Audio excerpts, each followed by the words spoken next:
ശബരിമല സ്വർണ്ണക്കൊള്ള കേസിൽ 2019 ദേവസ്വം ബോർഡ് അംഗങ്ങളും പ്രതികളായി. ഉണ്ണികൃഷ്ണൻ പോറ്റി ഒന്നാം പ്രതിയും കൽപേഷ് രണ്ടാം പ്രതിയുമാണ്. രണ്ടാമത്തെ എഫ്ഐആറിലാണ് ഉണ്ണികൃഷ്ണൻ പോറ്റിയെ ഒന്നാം പ്രതിയാക്കിയും അതുപോലെ തന്നെ കട്ടളപ്പാളി കൊണ്ടുപോയ കൽപേഷിനെ, അത് ഉണ്ണികൃഷ്ണൻ പോറ്റിയുടെ നിർദ്ദേശപ്രകാരമാണ് കട്ടളപ്പാളി ഈ ശബരിമലയിൽ നിന്ന് കൊണ്ടുപോകുന്നത്. കൽപേഷിനെ രണ്ടാം പ്രതിയാക്കി ഇപ്പോൾ കേസെടുത്തിരിക്കുന്നത്. പ്രത്യേക അന്വേഷണ സംഘമാണ് കേസെടുത്തിട്ടുള്ളത്.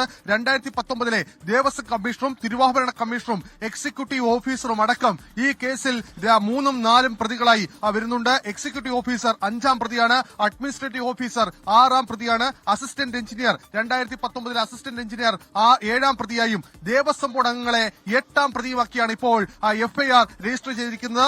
എഫ്ഐആറിൽ ക്രിമിനൽ ഗൂഢാലോചനയും അതുപോലെ തന്നെ രേഖകളിലടക്കം കൃത്രിമം കാട്ടിയും അതുപോലെ തന്നെ നിയമങ്ങളിൽ മാറ്റം വരുത്തിയും ഒരു ക്രിമിനൽ ഗൂഢാലോചന നടത്തിയെന്ന് വളരെ വ്യക്തമായി തന്നെ രേഖപ്പെടുത്തുന്നതാണ് എഫ്ഐആർ. എഫ്ഐആറിന്റെ വിവരങ്ങൾ പുറത്തു വരുമ്പോൾ ഏറ്റവും പ്രധാനം 2019 ദേവസ്വം ബോർഡ് അംഗങ്ങൾ ഈ കേസിലെ പ്രതിപട്ടികയിലേക്ക് എത്തും എന്നുള്ളതാണ്. നേരത്തെ ദേവസ്വം ആക്ട് പ്രകാരം ഈ ദേവസ്വം ബോർഡ് അംഗങ്ങൾക്ക് ഈ കേസിൽ നിന്ന് മാറി നിൽക്കാൻ കഴിയില്ല എന്ന് നമ്മൾ നേരത്തെ വ്യക്തമാക്കിയതാണ്. അത് SIT ടീമിന്റെ നിഗമനമായിരുന്നു. ഈ നിഗമനത്തിന്റെ അടിസ്ഥാനത്തിലാണ് ഇന്നലെ രജിസ്റ്റർ ചെയ്ത 2 എഫ്ഐആറിൽ രണ്ടാമത്തെ എഫ്ഐആറിൽ ഇപ്പോൾ ദേവസ്വം ബോർഡ് അംഗങ്ങളെ പ്രതിയാക്കി ഇപ്പോൾ പോലീസ് കേസെടുത്തിട്ടുള്ളത്. പ്രത്യേക അന്വേഷണ സംഘം കേസെടുത്തിട്ടുള്ളത്.